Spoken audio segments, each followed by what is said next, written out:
మనందరి జీవితాల్లో ఒకానొక సమయంలో ఒక వెలితి కనిపిస్తుంది. ఎంత సంపాదించినా, ఎంత ఎదిగినా ఏదో తెలియని అసంతృప్తి. అవునా? అయితే ఈరోజు నేను మీతో పంచుకోబోయే వచనాలు మీ జీవిత దిశను మార్చబోతున్నాయి. మనం ఎవరి కోసం వెతకాలో, ఎవరిని ఆశ్రయించాలో సాక్షాత్తు దేవుడే తన వాక్యం ద్వారా మనతో మాట్లాడుతున్నాడు.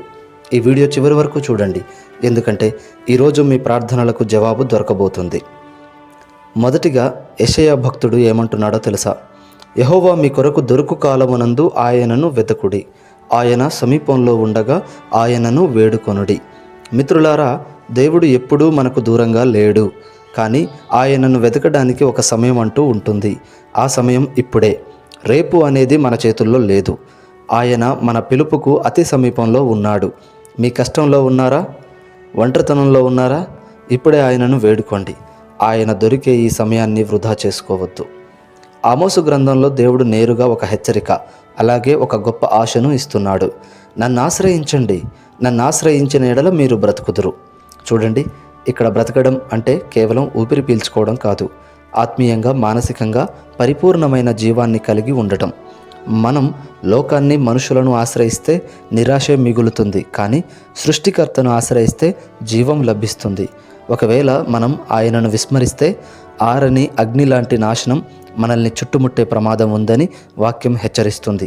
కాబట్టి ఆశ్రయం కోసం వేరే ఎక్కడికో వెళ్ళకండి, దేవుని పాదాల చెంతకు రండి. యేసు ప్రభువు స్వయంగా మనకు ఒక గొప్ప వాగ్దానాన్ని ఇచ్చారు.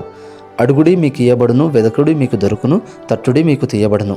ఎంత అద్భుతమైన మాట కదా! మనం అడగకుండానే ఆయన ఇస్తాడు అనుకోకండి. అడగడం అంటే మన అవసరాన్ని ఆయన ముందు ఒప్పుకోవడం. వెతకడం అంటే ఆసక్తితో ఆయన కోసం ప్రయత్నించడం. తట్టడం అంటే పట్టుదలతో ప్రార్థించడం. మీరు దేనికోసం ఎదురు చూస్తున్నారు? ఆయన ద్వారం తట్టండి, అది మీకోసం తెరవబడుతుంది. అయితే మనం దేవుని దగ్గరకు వెళ్తే ఆయన మన దగ్గరకు వస్తాడా? ఖచ్చితంగా వస్తాడు.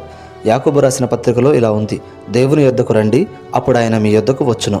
కానీ ఇక్కడ ఒక కండిషన్ ఉంది. అదేంటంటే, పాపులారా మీ చేతులను శుభ్రము చేసుకొనుడి, ద్విమనస్కులారా మీ హృదయములను పరిశుద్ధపరచుకొనుడి.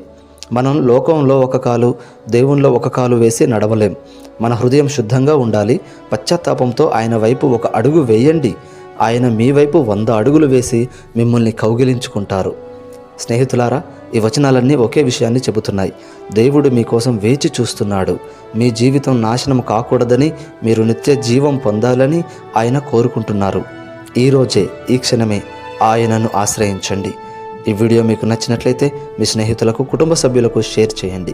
ఎందుకంటే ఎవరికి ఏ సమయంలో ఏ వాక్యం అవసరమో మనకు తెలియదు. ఇలాంటి మరిన్ని ఆత్మీయ సందేశాల కోసం మన ఛానల్ని సబ్స్క్రైబ్ చేసుకోండి. దేవుడు మిమ్మల్ని దీవించునుగాక. ఆమెన్.